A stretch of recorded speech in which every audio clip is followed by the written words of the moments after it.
Itu catatan yang belum saya sebutkan. Disunnahkan baca Quran untuk khatam. Ya, kalau bisa khatam berkali-kali. Bagi kita yang melakukan tadarus, artinya bersama-sama baca Quran, ada catatan-catatan penting. Yang pertama, baru disebut khatam bagi kelompok tadarus itu kalau satu orang baca, yang lain simak. Jadi misal kumpul 20 orang di menasah ini, satu orang baca, yang lain menyimaknya, menyimak setiap kalimat, memperbaikinya. Itu khatamnya, khatam sama-sama. Walaupun kita tidak baca dengan bibir, tapi kita simak. Wa iza quri'a 'alaihimul Qur'an fastami'u lahu wa ansitu la'allakum turhamun. Kalau engkau dibacakan Quran di hadapanmu, dengarlah, diamlah, engkau pun akan mendapatkan rahmat, kata Allah. Nah, ini kelompok ini waktu khatam pasti dihitung khatam bersama. Karena Nabi pun dulu baca Quran, kadang-kadang beliau diam, lalu beliau suruh baca sama sahabat, beliau yang dengar. Maka tidak disebut khatam kalau satu baca, yang lain main HP. Itu enggak ada yang khatam satu pun. Karena kebiasaan kita, nanti buat ada malam 15 sudah khatam sekali. Padahal cara bacanya, satu baca Quran, yang lain main HP. Jadi kalau bukan gilirannya duduk di depan menasah. Ada yang turun main, begitu sudah masuk giliran, dihei dengan dia dari atas. Kejap kena, jatahkah je nak? Naik sini. Sekarang giliran kamu, naik. Baru giliran dia baca, sendiri dia baca di sini. Nanti waktu khatam rame-rame. Nyan but bangai. Ya, nyan but bangai. Ya. Jadi merasa diri sudah khatam. Berapa kali khatam? Sudah 2 kali, 3 kali kami khatam. Tidak apa. Enggak ada yang khatam satu pun itu. Ya. Makanya rubahlah cara tadarus. Kalau tadarus, tadaruslah yang sesuai dengan keinginan agar diberi pahala khatam. Jadi duduk ni, 20 orang ni duduk dari habis tarawih sampai jam setengah 12 atau jam 12 duduk. Kalau mau dianggap khatam bersama, besok maju lagi. Itu baru. Itu catatan pertama. Yang kedua, begitu sudah waktunya orang istirahat, maka jangan lagi pasang mic luar. Ya, karena tetap menjaga kehidupan orang lain tetap lebih utama daripada ibadah. Makanya Nabi jangankan mengganggu orang tidur. Yang sesama orang ibadah saja enggak dikasih ganggu. Itu sesama orang ibadah. Kita baca Quran, di samping ada orang salat. Enggak dibolehkan mengeraskan suara untuk baca Quran sampai mengganggu orang salat. Enggak diboleh. Ini zikir misal. Zikir keras-keras. Ada orang masbuk, enggak boleh. Enggak boleh. Makanya ketika orang mau tidur, besok mau bangun sahur, sudah capek dari pagi, berjuang untuk dapat pahala. Jam 12 mau tidur. Maka kita yang baca Quran, hukumnya sunnah, bukan wajib. Orang tidur, itu wajib. Karena dia harus kembali berjuang besok subuh. Maka tidak boleh kita ganggu orang yang tidur sampai enggak bisa tidur gara-gara mic luar. Hantu jadi jangan bilang nanti waktu diprotes, anjir kebun, baca Quran mengganggu gop. Langsung kita rame-rame mengatakan, hai iblis, kita bilang jin, iblis, syaitan. Padahal memang wajib kita menjaga kehidupan orang atau tetangga-tetangga musalla. Nah, ini yang perlu diperhatikan.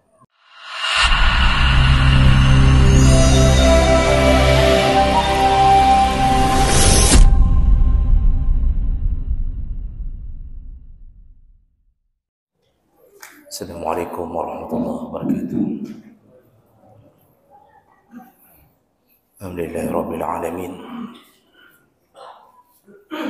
Wa bi ni'matihi tatimmus shalihat. Asyhadu an la ilaha illallah wahdahu la syarika lah. Wa asyhadu anna Muhammadan 'abduhu wa rasuluhul karim. Allahumma shalli wa sallim على نبينا وسيدنا المصطفى محمد وعلى آله وأصحابه أجمعين أما بعد رب اشرح لي صدري ويسر لي أمري واحلل عقدة من lisani yafqahu qawli. Segala puji bagi Allah, kemudian salawat dan salam pada Rasulullah, pada keluarga dan seluruh sahabat-sahabatnya. Ya Allah muliakan insyaAllah bapa-bapa dan ibu-ibu yang telah berhadir. Karena Allah, maka Allah lah yang akan membalas dengan pahala yang berlimpah insyaAllah. Bapak Ibu yang Allah muliakan, kita akan sambung pelajaran kita masih seputar fikih Ramadan. Di pertemuan yang lalu kita sudah bahas tentang rukun puasa, yaitu niat, kemudian al-imsak, menahan diri dari yang membatalkan puasa. Sekedar untuk mengingatkan ulang, niat itu di dalam hati, dan untuk sahnya niat ada beberapa syarat, di antaranya yaitu melakukan niat atau membersihkan niat wajib di malam hari. Wajib di malam hari, dan batasan malam adalah dari maghrib sampai menjelang subuh.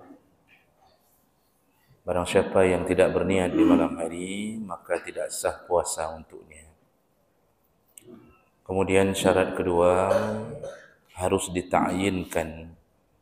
Dita'yinkan artinya menentukan bahawa itu puasa untuk Ramadan, bukan qadha, bukan kafarah, bukan nazar.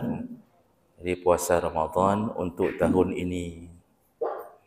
Maka niat diatur dalam mazhab Syafi'i berbunyi nawaitu shauma ghadin an ada'in fardhi syahri Ramadan hazihi sanati lillahi ta'ala. Itu maksudnya menta'yinkan, menentukan kita puasa apa. Lalu kemudian harus berulang-ulang setiap hari. Jumhur ulama tidak membolehkan berniat untuk sebulan sekali. Enggak boleh berniat dari awal Ramadan untuk sebulan penuh. Harus diulang-ulang setiap hari. Satu-satunya mazhab yang membolehkan hanya mazhab Malik. Berarti siapa yang mengatakan boleh, maka dia telah bertaklid kepada mazhab Malik.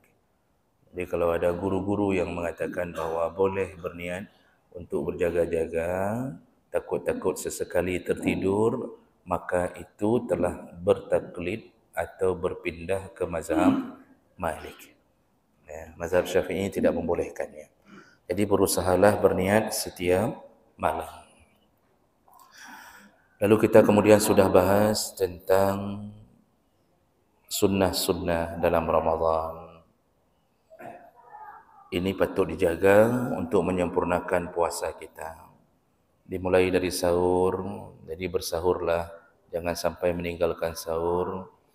Kemudian akhirkan sahur, sahur terbaik mendekati azan subuh. Lalu kemudian percepatlah berbuka ketika sudah waktunya berbuka. Lalu berbukalah seperti Nabi, yaitu berbuka dengan sebutir kurma, atau dengan kurma berapapun boleh. Kemudian baru minum air, lalu kemudian baru berdoa. Jadi doa buka puasa bukan di awal makan, tapi setelah makan. Setelah makan kurma, minum air, baru ucapkan Allahumma laka sumtu, atau zahabat tama' wa batalatil uruq wa sabatal ajru insyaallah. Nah, ini yang banyak terjadi kesalahan. Sedangkan di awal makan itu yang diucap bismillahirrahmanirrahim. Jadi bukan doa yang dibaca di situ. Doa setelah berbuka. Dan itu tidak ada khilaf. Kita saja yang dari dulu salah ditempatkan atau diajarkan tempat berdoa itu. Kemudian berdoalah lagi, sambunglah doa untuk kebutuhan pribadi. Minta apapun, karena orang ketika sedang berbuka, doanya tidak ditolak Allah Subhanahu wa taala. Jadi ambil kesempatan itu sebaik-baiknya selama 30 hari Ramadan. berdoalah setelah berbuka puasa. Dengan doa pribadi. Jadi setelah Allahumma lakasumtu, minta kebutuhan pribadi. Nah kemudian dalam Ramadan perbanyaklah memberi makan orang berbuka puasa. Ini sudah kita jelaskan panjang lebar. Walaupun sebutir atau satu potong kuih kita berikan ke menasah, maka siapa yang berbuka dengan makanan kita beri, seluruh pahala puasanya akan Allah berikan untuk kita yang memberi makan, tanpa mengurangi pahala puasa orang yang berbuka tersebut. Itu Allah beri hadiah. Maka berlomba-lombalah memberi makan orang berbuka puasa. Lalu kemudian disunnahkan mandi junub atau mandi besar sebelum azan subuh.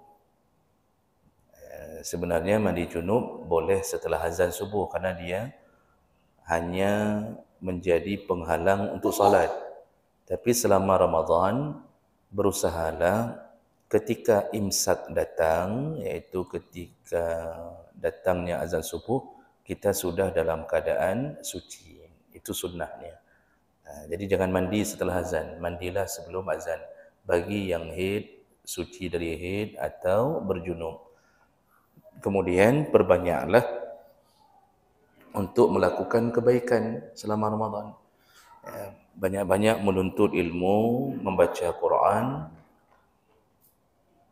kemudian berzikir, bersalawat. Ini yang diperbanyak dalam hari-hari Ramadan. Satu catatan yang belum saya sebutkan, disunnahkan baca Quran untuk khatam. Kalau bisa khatam berkali-kali. Bagi kita yang melakukan tadarus, artinya bersama-sama baca Quran, ada catatan-catatan penting. Yang pertama, baru disebut khatam bagi kelompok tadarus itu kalau satu orang baca, yang lain simak.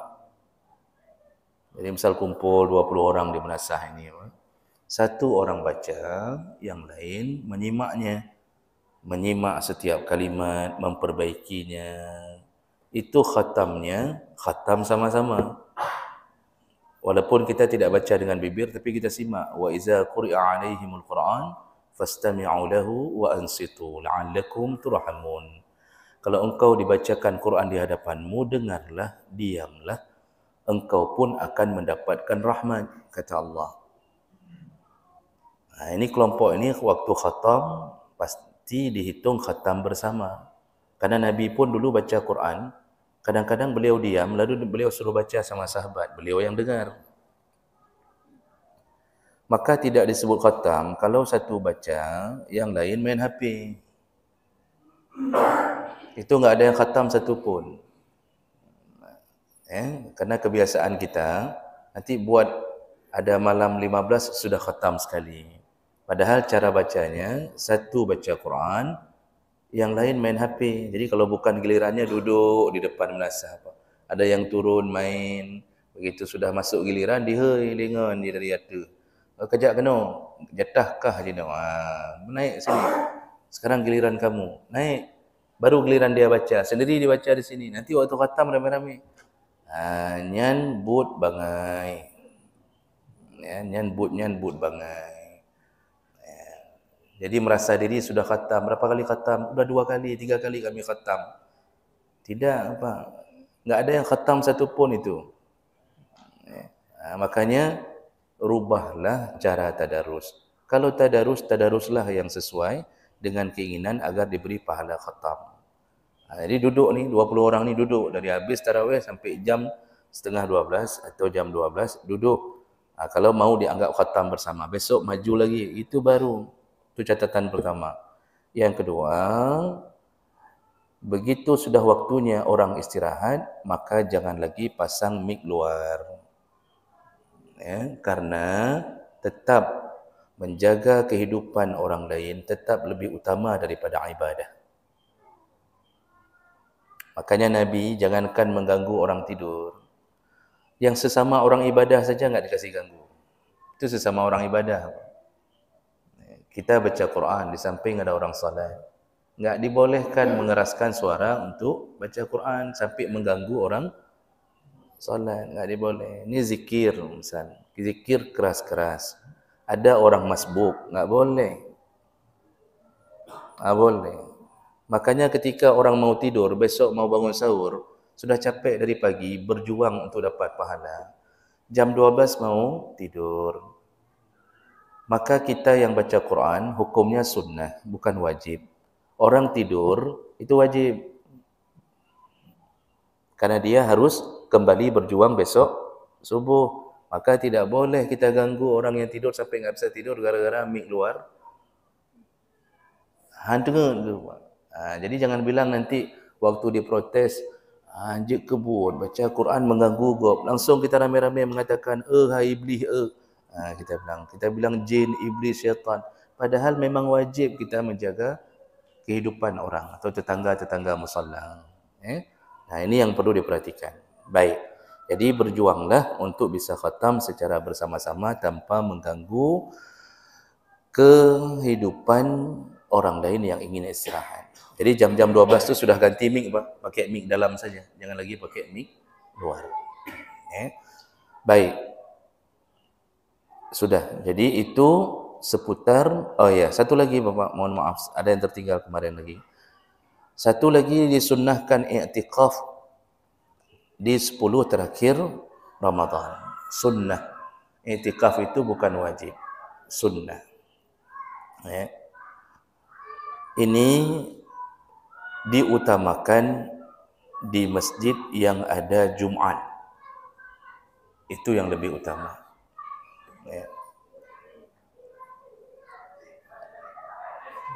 Kalau Lutfi nak tolong anak mi dia. Nak pegah begat-begat. Menyo hanjit nak hambur apa-apa.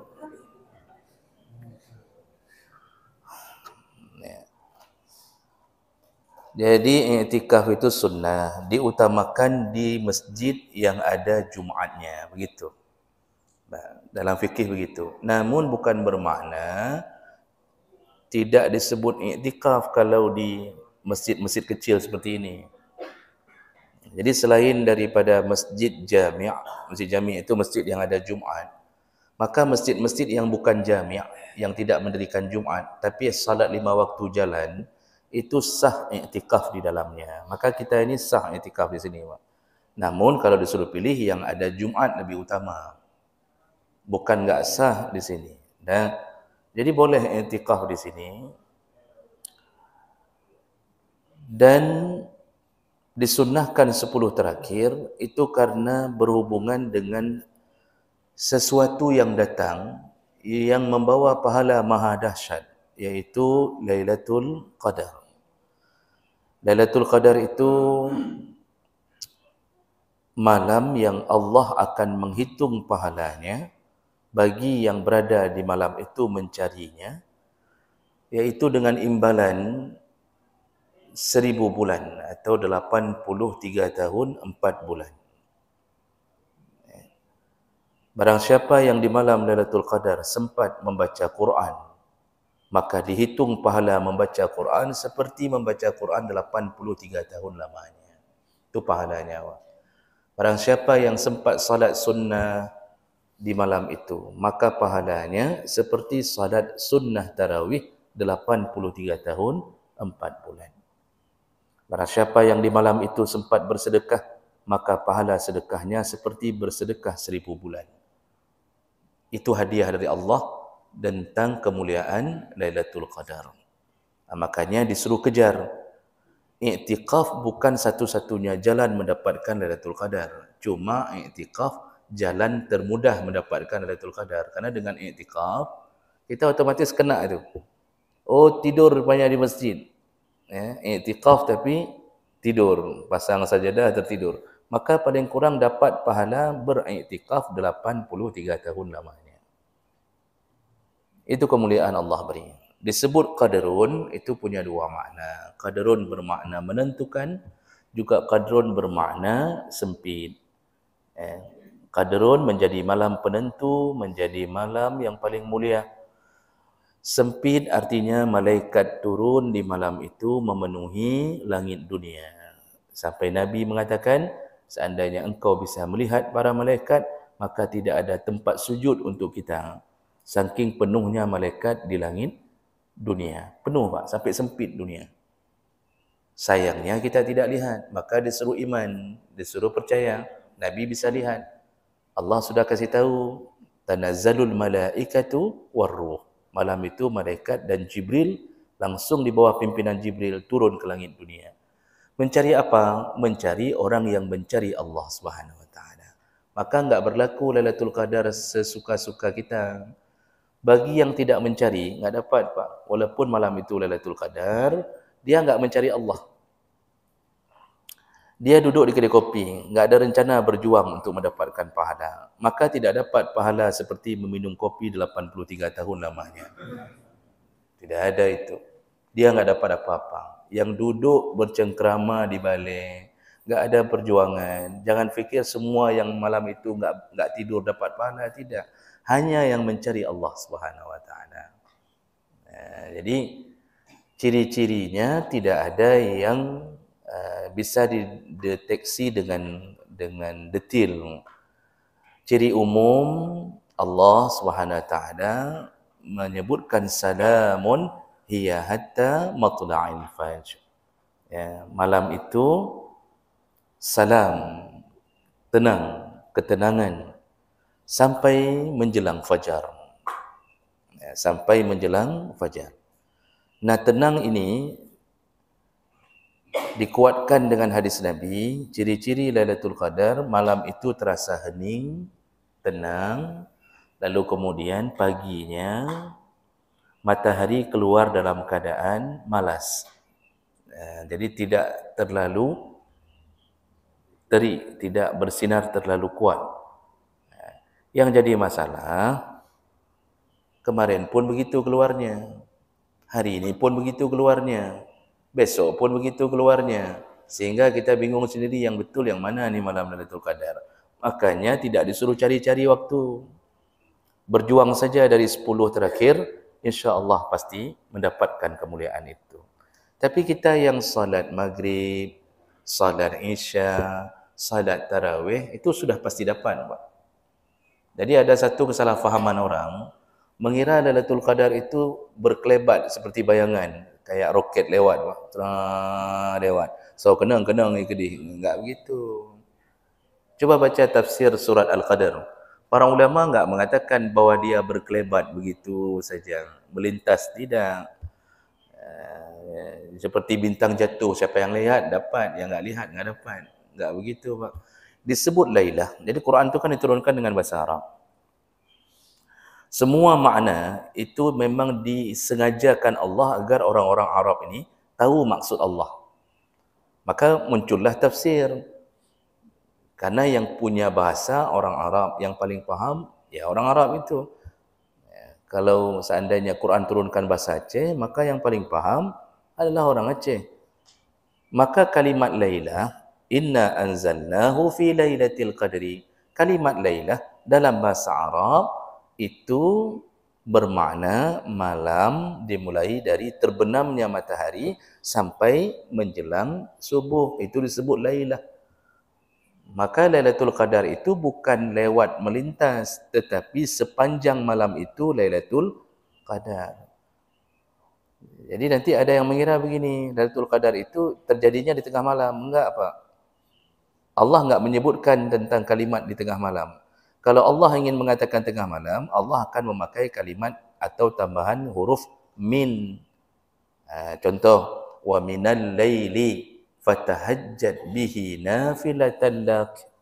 Dari sebahagian malam. Min itu dalam bahasa Arab ada min litab'id, min untuk setengah. Maka Allah sebutkan di antara setengahnya malam bertahajudlah. Di situ baru maksudnya tengah malam tu. Kalau ada tambahan min, atau kalau Allah sebutkan sulusul lail, itu baru sepertiga malam. Ini enggak, Allah sebutkan lailah. Maka Lailatul Qadar terjadi dari maghrib sampai matla'il fajr, sampai datangnya subuh. Maka yang salat maghrib berjamaah, isya berjamaah, tarawih berjamaah, dapat tu dah Sudah dapat tu Pak. Jadi jangan sampai kita merasa kekuasaan Allah itu kecil sekali, susah didapatkannya. Enggak. Allah beri hadiah itu untuk kaum mukminin. Namun kalau bisa diperbanyak amal. Jadi semua amal kita dilipat gandakan di malam itu. Maka kita telah beramal seperti orang-orang terdahulu beramal, yaitu sebelum umat Nabi itu tidak diberikan Lailatul Qadar, tapi diberikan umur panjang. Untuk mendapatkan amal seperti umur mereka, maka kita diberikan satu malam. Umur kita pendek, tapi untuk menyamai amal dengan umat terdahulu, diberikanlah Lailatul Qadar. Inilah kasih sayang Allah kepada umat Muhammad sallallahu alaihi wasallam.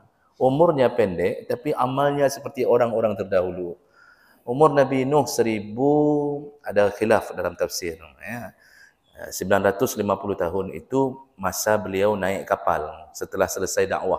950 tahun itu beliau naik bahtera. Setelah selamat dari bahtera, para ulama khilaf. Ada yang mengatakan beliau hidup 300 tahun lagi, 200 tahun lagi. Itu Nabi Nuh. Umurnya panjang-panjang, panjang-panjang sekali. Nabi Hud juga begitu, orangnya besar-besar, kita orangnya kecil-kecil, lemah-lemah. Lemah-lemah sekali kita ini. Dulu Nabi Adam 30 meter. Sekarang tinggal 1,65 meter. Berapa kali perbandingannya? Nabi Adam 30, umat Nabi Hud itu masih menyamai hampir dekat dengan Nabi Adam, Pak, umat Nabi Hud. Makanya mereka raksasa tu. Maka jangan heran ketika mereka bangun dinding-dinding di batu buat rumah. Bapak kalau umrah, kalau sempat ke Madain Saleh, itu umatnya Nabi Saleh, itu kadang-kadang kan heran, tangga tak ada, semua tak ada, tapi dinding rumah di tebing-tebing itu tinggi-tinggi sekali Pak. Kita fikir pakai tangga, tidak, orangnya raksasa semua. Umat Nabi Hud tu raksasa dibanding kita sekarang. Maka umat Nabi Muhammad ini fisiknya lemah, sudah kecil-kecil lemah, sombong lagi. Baru nak sikrak bintang, oh Masya Allah. Kecil sombong, padahal digeti sekali mati. Jadi oleh kerana itu Bapak Ibu yang Allah muliakan, Allah sayang kepada umat Muhammad dengan wasilah Rasulullah. Maka diberikanlah amalan dengan cara begitu. Baik, itu seputar Lailatul Qadar. Maka enggak ada tanda khusus Pak. Jadi cerita tentang dulu kami waktu kecil-kecil mengaji itu, katanya tanda-tanda Lailatul Qadar, kalau kita berwudu, lalu kita taruh kopiah di atas pohon, di cabang pohon, habis wudu kopiahnya udah naik. Rupanya pohonnya tadi cuma sujud sebentar. Itu cerita itu berkembang dari mulut ke mulut. Kita tanya dari mana? Enggak ada yang punya pengalaman seperti itu. Cuma cerita dari dia. Itu cerita itu madu apa? Enggak ada Lailatul Qadar dengan cara begitu. Dia tidak ada tanda khusus. Makanya jangan cari-cari malam. Berjuang saja setiap malam. Enggak ada yang mengatakan dengan pasti dia di malam 27, 21, 23, enggak ada. Baik. Makanya disunnahkan i'tikaf di 10 terakhir Ramadan. Baik. Berikutnya yang kita bahas iaitu perkara yang makruh di dalam puasa. Jadi makruh ini mengurangi pahala puasa. Tadi mengamalkan yang sunnah menyempurnakan pahala puasa, yang makruh membuat tergerusnya pahala puasa. Apa saja yang makruh? Yaitu yang pertama, tukrahul hijamah wal fasdu. Makruh di siang hari Ramadan melakukan bekam atau apapun sejenisnya. Al-fasdu menyuntik, memasukkan sesuatu melalui kulit. Bekam mengeluarkan darah, donor dan sejenisnya makruh dilakukan di siang hari Ramadan. Makruh. Karena bisa membuat lemahnya orang yang berpuasa. Kemudian yang kedua, wal qublah. Qublah ini secara bahasa berciuman. Ini maksudnya jangan mancing-mancing syahwat di siang hari Ramadan. Jangan colek-colek isteri isteri pun jangan joget-joget di depan suami. Jangan mancing-mancing yang sifatnya bisa menimbulkan syahwat. Dulu Aisyah radhiyallahu anha mengatakan, hadis riwayat Muslim, kata Aisyah, kana Rasulullah sallallahu alaihi wasallam yuqabbiluni wa huwa shaim. Rasulullah pernah menciumku sedangkan beliau sedang puasa. Ini Ramadan ni. Rasulullah puasa Ramadan pernah menciumku, kata Aisyah. Wa ayyukum yamliku irbahu kama kana Rasulullah sallallahu alaihi wasallam yamliku irbah. Kata Aisyah, di antara kalian tidak ada yang mampu menahan syahwat seperti Rasulullah menahan syahwat. Makanya maksud Aisyah, Rasulullah enggak apa-apa mencium istrinya. Beliau bisa menahan syahwatnya. Kita jangan, kata Aisyah. Kita bukan Rasulullah. Kecuali kita enggak ada syahwat lagi. Syahwatnya bukan lagi untuk perempuan. Nah, itu bahaya juga itu. Itu lebih bahaya lagi, Pak. Nah, jadi apapun bentuk yang bisa memancing timbulnya syahwat itu dilarang, makruh. Tapi kalau sudah sampai syahwat, mohon maaf kadang-kadang sampai keluar cairan, itu malah membatalkan. Maka supaya tidak terjadi itu, dimakruhkanlah jalan menuju syahwat tadi. Makanya selama Ramadan, siang hari tahan-tahan diri, jangan sampai hilang pahala Ramadan dengan urusan-urusan ini. Walaupun kita mencintai isteri, tapi jangan senda gurau di siang Ramadan. Jadi jangan dicukeh sana, cukeh sini, Pak, jangan. Isteri pun selama Ramadan di siang hari jangan tampil seksi. Ibu-ibu ingatkan ibu-ibu yang lain, jangan tampil seksi di depan suami. Tapi kan Ustaz boleh depan suami, betul. Tetapi tunggu buka puasa dulu. Selama siang Ramadan, jangan. Jadi kami pakai baju apa? Pakai baju waktu ikut pengajian. Selama di rumah, baju lengkap, jangan buat perkara-perkara yang menimbulkan syahwat. Kemudian yang berikutnya, makruh zuqut ta'am, makruh mencicip-cicip makanan. Jadi mencicip makanan itu enggak boleh sebenarnya. Kalau ibu posisinya sebagai pengelola catering yang berhubungan dengan buka puasa orang, itu dibolehkan karena mengingat kemaslahatan orang banyak. Takut orang tersakiti. Itu cilet sedikit, langsung ambil air, buang. Tapi kalau masak untuk suami, masak untuk anak-anak, enggak usah cicip-cicip. Pede saja, masak saja dengan cinta, selesai urusan. Oh, nanti kurang-kurang sedikit. Itu dimaklumi, orang puasa enggak penting masalah rasa. Yang penting, makanan dah buka. Jadi enggak usah cilet-cilet. Enggak usah banyak kali taruh garam, nanti waktu buka baru ditanya, Kiban, perlu taruh garam lagi. Begitu. Jadi enggak usah sebentar-bentar masukkan ke mulut, buka, enggak usah. Itu makruh, bisa mengurangi pahala puasa. Kemudian berikutnya, makruh wal ilaq, iaitu mengunyah-ngunyah. Dia enggak makan tapi kunyah-kunyah. Contoh, bapak-bapak ni sambil nunggu buka puasa duduk sama isteri di depan rumah di atas rumput kan. Lalu dipotongnya satu rumput, digigit-gigit kan. Jadi menggigit-gigit rumput walaupun tidak memakannya makruh. Nanti ada yang kunyah-kunyah pencongkel gigi, ditaruh di mulut, dikunyah-kunyah. Makruh. Nanti ada yang kunyah-kunyah korek kuping, kunyah-kunyah makruh. Walaupun tidak menelannya, makruh. Tidak boleh mengunyah-ngunyah seperti itu. Kemudian berikutnya, wadukhulul hammam, masuk kamar mandi. Ini maksudnya, selama Ramadan di siang hari kita terus-terusan di kamar mandi, berendam di kamar mandi, Pak. Ada yang di dalam pancuran tu, di bawah shower itu, terus-terusan mandi untuk menguatkan badan, mendingin-dinginkan badan, makruh. Ada yang berendam di dalam bed up, yang model kamar mandi ada tempat berendam bed up, berendam dari pagi sampai mati siang situ. Itu jangan, karena Ramadan perlu perjuangan, bukan dengan cara seperti itu. Itu makanya makruh orang-orang yang mendingin-dinginkan diri melalui cara seperti itu. Lalu kemudian watalazzud bimasmu', makruh berlezat-lezat dengan mendengarkan.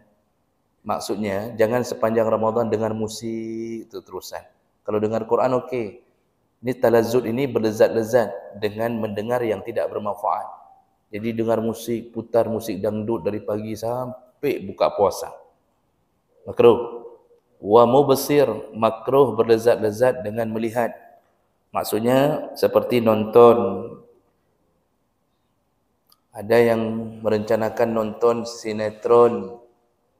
Jadi nonton sinetron Korea sepanjang Ramadan. Dari pagi berseri-seri itu Pak. Jadi ada yang sudah download sinetron India.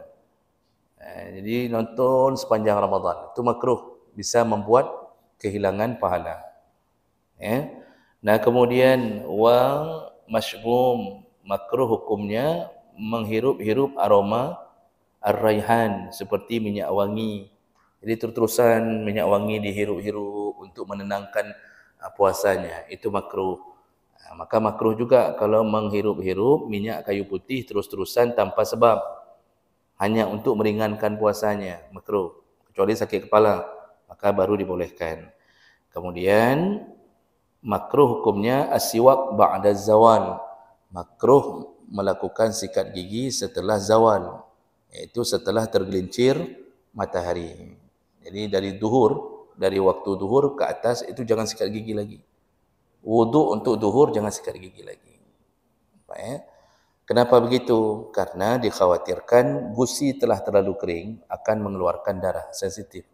Itu dalam mazhab Syafi'i begitu. Dalam mazhab lain enggak dilarang, cuma disuruh jaga-jaga saja. Enggak dimakruhkan, disuruh jaga-jaga. Kemudian makruh hukumnya al-mubalaghah fil madmadah wal istinsyaq. Makruh hukumnya berkumur-kumur waktu wuduk terlalu berlebihan. Jadi selama Ramadan kalau berkumur-kumur itu cukup hanya masukkan air, buang. Enggak usah dikumur-kumur, enggak usah dikocok-kocok di dalam mulut. Apalagi sampai buang begitu, enggak usah. Sekedarnya saja buang. Nanti yang istinsar, yang masuk air ke hidung, itu enggak usah dihirup dalam Ramadan. Masuk, buang. Masuk, buang. Ini makruh kalau terlalu berlebihan. Takut khawatir ada yang masuk. Apalagi sampai kumur-kumur 3 kali, yang dibuang cuma 2 kali. Kemanakah sekali lagi? Itu kan jadi pertanyaan. Kemana gerangan sekali lagi? Juga makruh hukumnya ayyajma' riqahu wa yabtali'ahi. Makruh hukumnya mengumpulkan ludahnya. Jadi nanti dalam pembatal puasa disinggung ludah tidak membatalkan puasa. Tapi mengumpulkan ludah baru menelan makruh. Jadi dikabom, ludahnya dikabom baru ditelan, makruh. Nah juga makruh hukumnya melakukan sesuatu yang tidak bermanfaat sehingga tertinggallah sunnah-sunnah puasa. Apa contoh yang sering kita lakukan Bapak Ibu? Tidur selama Ramadan, siang hari Ramadan dengar tabi-tabi. Itu hadis naumus shaim ibadah, itu hadisnya hadis palsu. Tidur di dalam Ramadan adalah ibadah, itu tidak dianjurkan. Hadis itu bukan hadis yang sahih, Pak. Jadi itu bukan amalan itu. Jadi jangan kira tidur di siang hari Ramadan menjadi amalan. Jadi dari pagi habis sahur tidur, nanti bangun salat duhur, habis itu tidur, bangun salat asar, tidur lagi. Ini malah makruh. Karena dalam Ramadan itu disuruh berjuang mencari pahala. Bukan disuruh tidur. Kecuali tidur yang berpahala, tidur menghindari maksiat. Jadi ini tiba-tiba timbul syahwat.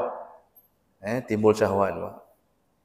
Ketika timbul syahwat, khawatir kita terganggu puasa kita, maka tidurlah. Itu tidur yang berpahala. Tapi kalau tidur hanya sekedar tidur menunggu berbuka dari pagi, itu bukan pekerjaan yang baik, makruh. Jadi jangan banyak tidur, perbanyaklah baca Quran dan sebagainya. Baik, itu perkara-perkara yang makruh. Berikutnya iaitu pembatal puasa. Ya, pembatal puasa. Yang pertama al-aklu wasyurbu, makan dan minum. Makan minum ini mahma kana qalilan, walaupun sedikit, kalau ditelan dengan sengaja batal. Walaupun sedikit, kalau ditelan dengan sengaja batal. Contoh, Bapak Ibu sahur dengan menu urap. Urap itu ada kelapanya.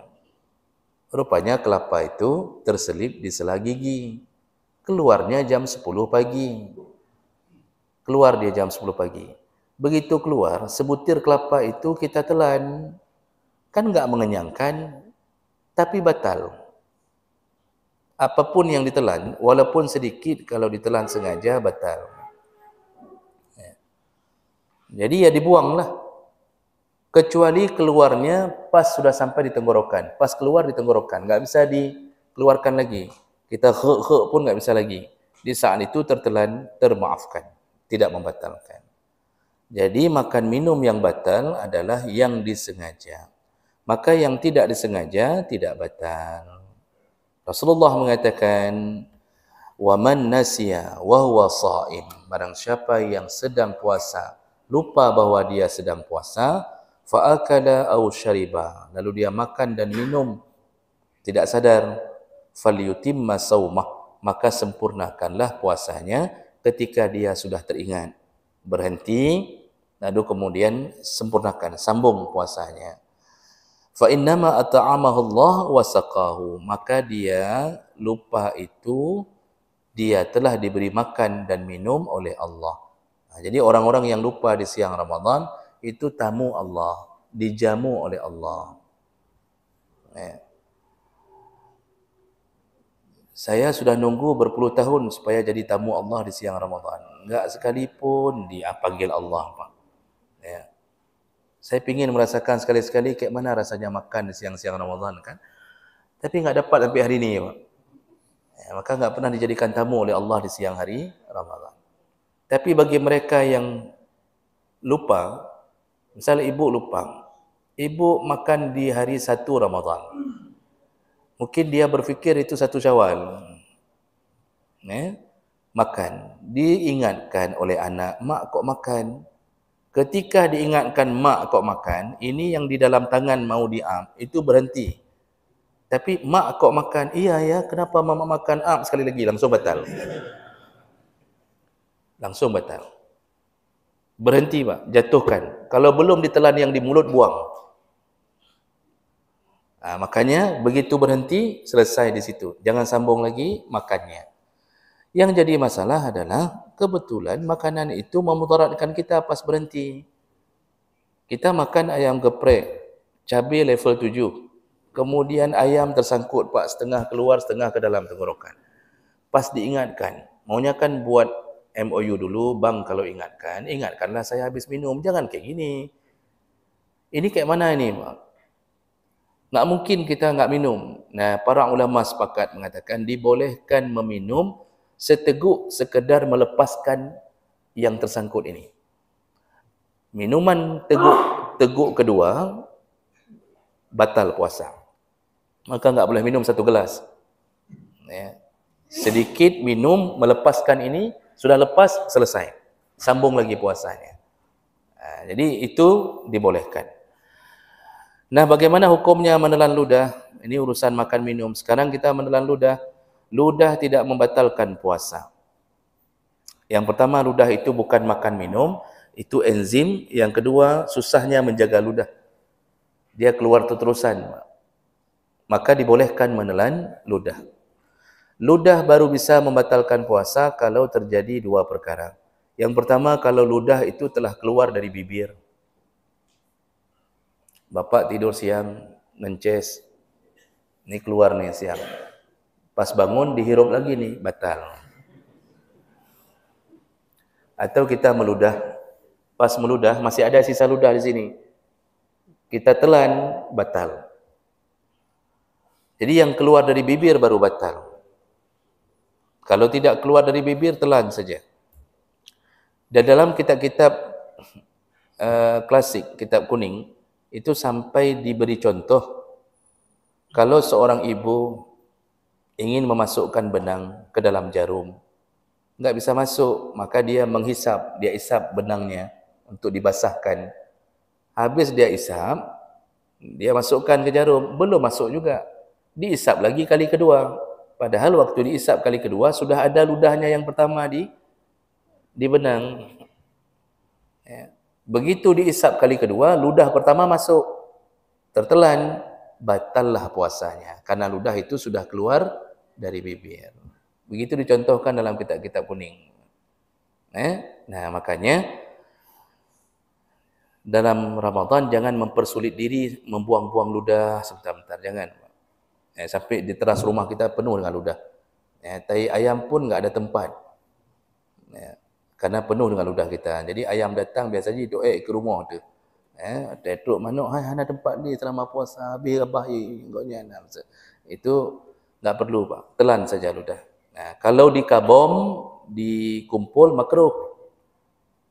Berbeza kalau menelan dahak, nukhamah, batal. Kalau menelan dahak, batal. Jadi kalau dahak, itu wajib buang. Jangan dibayang-bayangkan terlalu jauh. Yang kedua, ludah bisa batal kalau bercampur dengan najis. Riqahu mutanajjisan. Ludah bisa batal kalau bercampur dengan najis. Contoh gusi berdarah. Dia telan bersamaan dengan darah bercampur dengan ludah. Itu batal puasa. Jadi kalau enggak terjadi dua perkara itu tidak mengapa. Nah, bagaimana kalau seandainya tertelan sesuatu tidak sengaja? Contoh, tertelan zubab atau ba'udah, tertelan lalat atau nyamuk. Misal nonton sinetron India tadi, mulut terbuka terusan, masuk lalat atau nyamuk, langsung ke targetnya, ke tenggorokan langsung, tertelan, batal. Tidak batal. Itu tidak sengaja. Bukan salah kita, salah lalat. Kenapa dia mencari kematiannya di tangan kita? Tidak mengapa. Kecuali sengaja. Lalat masuk, enggak ke tenggorokan, cuma di mulut, main-main di sini, dah fikir dia daun aja. Itu baru batal. Berarti kita sengaja menelan lalat, batal. Jadi ini apapun yang tidak sengaja tidak batal. Contoh lain, au ghubarut tariq, atau orang tertelan atau masuk ke mulutnya pasir atau debu. Misal kita jalan di belakang truk pasir, debunya masuk mulut, Pak, tertelan, tidak mengapa. Itu dianggap tidak sengaja. Baik, itu perkara pertama, pembatal puasa. Yang kedua, wusulu ainin ilal jawfi min manfazin maftuh, yaitu masuk sesuatu dari rongga yang berlubang. Rongga berlubang 5. Telinga, hidung, mulut, kubul, dan dubur. Dubur itu belakang artinya, kubul di depan. Nah, 5 lubang ini kalau masuk dengan sengaja, batal. Tidak masuk, tidak batal. Kemudian, menyuntik, kalau suntik tidak mengapa karena bukan dari rongga berlubang. Memasukkan obat tetes mata tidak mengapa, bukan dari rongga yang berlubang. Tapi memasukkan obat tetes telinga, batal. Itu dari rongga berlubang. Menyuntik obat melalui kulit, itu tidak batal selama obat itu bukan berbentuk makanan. Bukan berbentuk makanan. Tapi kalau sudah infus memperkuat makanan, nutrisi, batalnya karena itu makanan. Kemudian yang ketiga, al-qai' al-muta'ammad, yaitu muntah dengan sengaja. Jadi kalau muntahnya orang tidak sengaja tidak batal. Memang muntah, ibu hamil puasa, muntah tidak batal. Tapi kalau sengaja batal. Mencongkel, masukkan ke tenggorokan sampai muntah, batal. Kemudian al-wata' amdan, berhubungan suami isteri dengan sengaja. Nah, ini berhubungan suami isteri dengan sengaja di siang Ramadan. Ini Bapak Ibu, dalam mazhab Syafi'i itu ada 14 syarat. 14 syarat baru dianggap wajib membayar kafarah. Tapi ini nggak mungkin kita baca satu-satu ini, banyak ini 14 syarat ini secara umum saja. Jadi orang yang berhubungan suami istri di siang Ramadan itu terkena beberapa perkara. Kalau dilakukan dengan sengaja, itu dia pertama dosa besar, menghina Ramadan. Yang kedua wajib qadha. Yang ketiga wajib kafarah. Kafarahnya pertama membebaskan budak. Masalahnya budak sekarang nggak ada lagi. Jadi nggak boleh diganti dengan membebaskan pembantu. Pembantu bukan budak. TKI bukan budak. Jadi karena nggak ada lagi budak, maka kafarahnya baru boleh turun ke pilihan puasa 2 bulan berturut-turut. Puasa 2 bulan berturut-turut itu pilihan kedua, bukan pilihan. Karena dia nggak boleh milih. Turun, kalau nggak mampu atas baru turun ke bawah. Nggak mampu puasa 2 bulan berturut-turut karena terlalu lemah, maka baru boleh pilih yang ketiga, memberi makan 60 orang miskin. Ini dilakukan wajib berturut-turut. 1 hari batal, ulang dari awal. Kecuali baru boleh selang kalau berjumpa dengan hari yang haram puasa atau dia sakit. Contoh, orang puasa 2 bulan berturut-turut, lalu terselang dengan hari raya. Hari raya hari yang tak boleh puasa, itu berarti hari raya dia itu. Nanti sambung lagi, hitung lagi sambungannya. Atau sakit, itu baru boleh berselang. Tapi kalau nggak ada masalah, wajib berturut-turut. 1 hari dia batalkan tanpa ada uzur, wajib ulang dari hari pertama. Dan itu hitungannya apa? Hari 1 Ramadan lakukan itu, maka terkena 2 bulan berturut-turut. Hari 2 Ramadan lakukan lagi, terkena lagi 2 bulan. Sampai 30 hari Ramadan terus-terus melakukan itu di siang hari Ramadan, maka dia wajib puasa 60 bulan atau 5 tahun lamanya. Itu resikonya. Siapa yang wajib melakukannya? Suami atau isteri? Suami. Suami, Pak. Isteri enggak ada suruhan melakukan itu. Makanya ini kita yang perlu kita ingat para suami, Pak. Kenapa suami? Jadi isteri enggak ada disuruh. Dalam mazhab Syafi'i pun ditegaskan cuma suami yang wajib melakukan kafarah. Ini kabar gembira bagi ibu-ibu. Kenapa suami? Karena keputusan ada di tangan suami. Kalau suami bilang tidak, tidak. Kalau suami bilang ya, maka terjadi. Isteri kan orang yang taat suami. Misal contoh, isteri goda-goda suami di siang Ramadan. Dia goda-goda suami kan sampai akhirnya suami marah. Lalu suami mengatakan, "Hana mupu Ramadan." Kai kedih, kata suami. Itu kalau begitu, itu isteri langsung ciut pak nyalinya tu. Langsung masuk kamar, taruh bantal di atas muka, udah ciut tu nyalinya, enggak boleh lagi goda-goda. Kalau suami yang sudah mengambil keputusan enggak mau. Tapi kalau suami yang mengajak isteri mengatakan, "Hana mupu Ramadan." Ya kedih. Itu bukan suami ciut nyali masuk kamar. Pasti kena tampar tu isteri. Maka suamilah pengambil keputusan. Disitulah resikonya suami yang harus melakukan kafarah. Jadi tugas isteri apa? Dia hanya qadha saja yang sehari dia terbuka itu gara-gara suaminya memaksanya. Dan tugas kedua, memberi semangat suami waktu melakukan kafarah. Ayo bang, 49 hari lagi bang.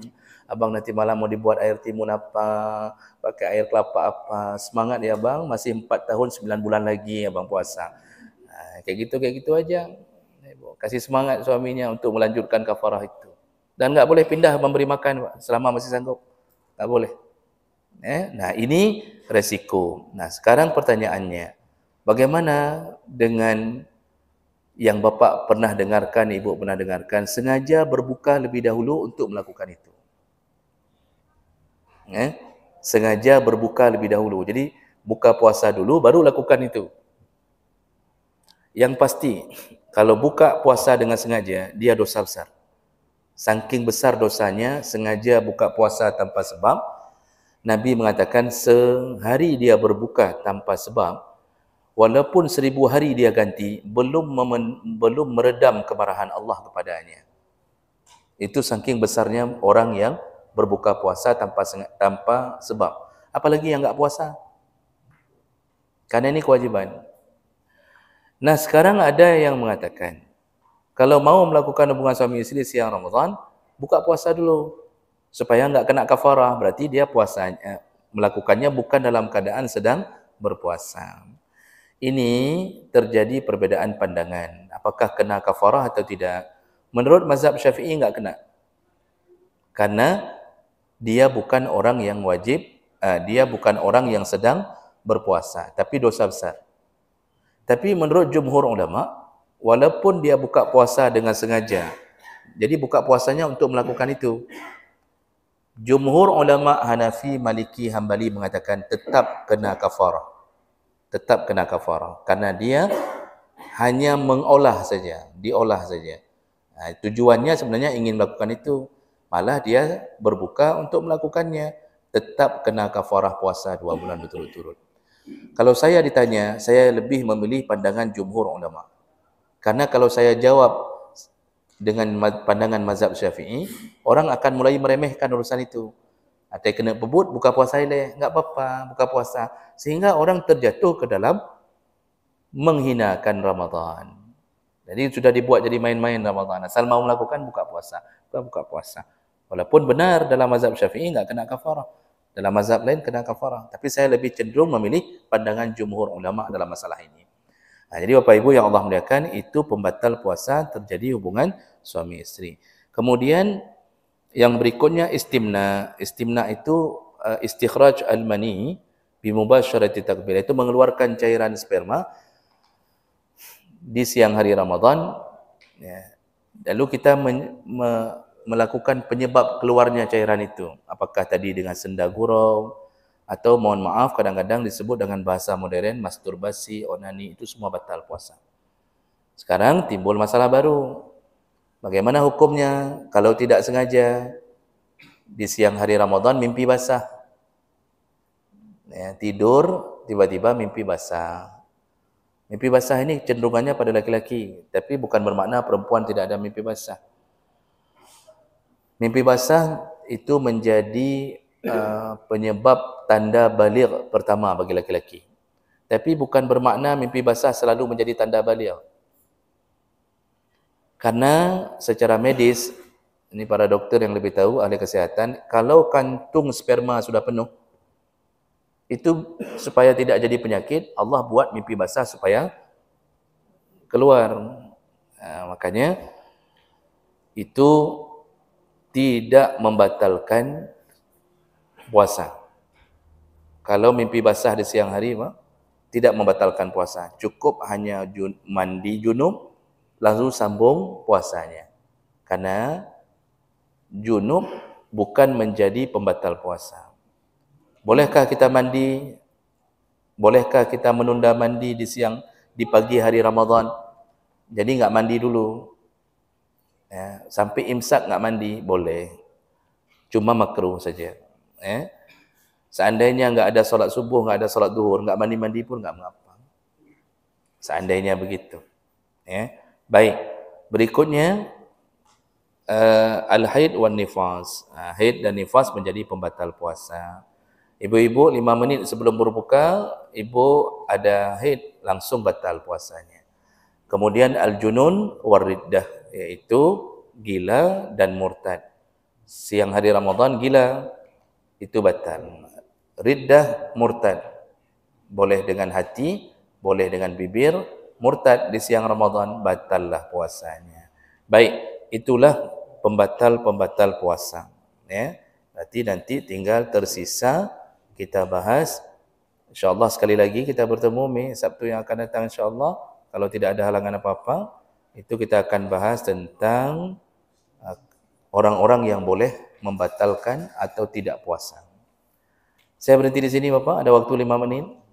Sebelum kita salat, ada yang ingin ditanyakan? Silahkan kalau ada yang ingin ditanyakan.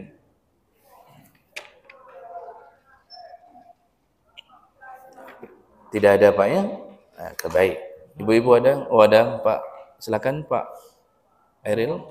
Akan berbuka puasa.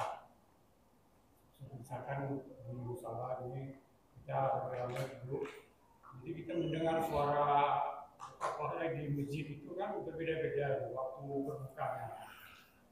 Nah pada saat itu kan masing-masing pilih pendapat, dia kata. Akhirnya ada yang duluan, ada yang menunggu. Itu kayak mana Pak hukumnya? Iya, ini sering terjadi Pak dalam Ramadan. Azan berbeda-beda. Ada yang muazzinnya buka puasa dulu baru azan. Ada yang azan dulu baru buka puasa. Macam-macam. Kita patokan kita berbuka itu bukan pada azan. Karena azan bisa terlambat dari waktu berbuka. Patokan kita Pak, pegang saja imsakiyah yang sudah diatur di tempat lokal masing-masing. Walaupun belum azan, kalau sudah datang waktu cocok antara jam kita dengan jam nasional, itu sudah buka. Walaupun waktu kita buka, enggak ada suara azan. Nah, cuma kadang-kadang kita ingin memastikan dengan mendengarkan suara azan. Muazzin bisa saja melambatkan azannya. Makanya tidak perlu ragu, masjid ini sudah azan, di sana belum azan. Maka kita enggak perlu sandaran ke situ. Asal cocok dengan imsakiyah, buka terus walaupun belum bunyi azan. Nah, karena waktu berbuka itu adalah waktu datangnya maghrib. Cuma biasanya didahului oleh muazzin. Nah, jadi enggak apa-apa, salah satu azan saja kita dengar, cocok, sudah buka terus, enggak perlu nunggu azan dari masjid yang terdekat dengan kita. Sama itu waktunya karena satu area itu, satu garis bujur, satu koordinat. Nah, jadi begitu. Ada lain Bapak Ibu? Tidak ada ya? Alhamdulillah Ibu enggak ada ya? Okey, baik. Alhamdulillah hari ini kita telah menyelesaikan pembahasan ini. Masih ada tersisa minggu Sabtu yang akan datang sekali lagi insya-Allah. Oh iya boleh.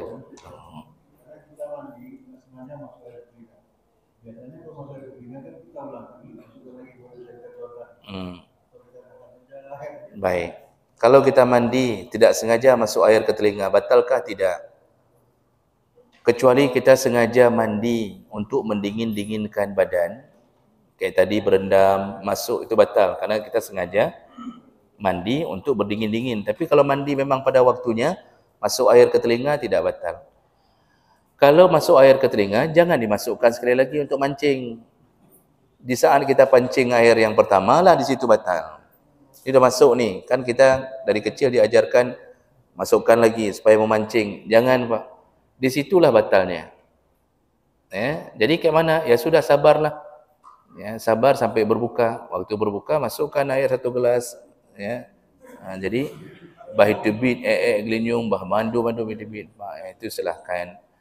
Jangan pancing kembali yang kedua, itu batal di situ nantinya. Baik, demikian kita cukupkan. Semoga yang hadir Allah catatkan pahala dan semoga Allah Subhanahu wa taala mengumpulkan kita kembali di dalam surganya. Amin ya rabbal alamin. Subhanakallahumma bihamdik, asyhadu an la ilaha illa anta, astaghfiruka wa atubu ilaik. Wassalamualaikum warahmatullahi wabarakatuh.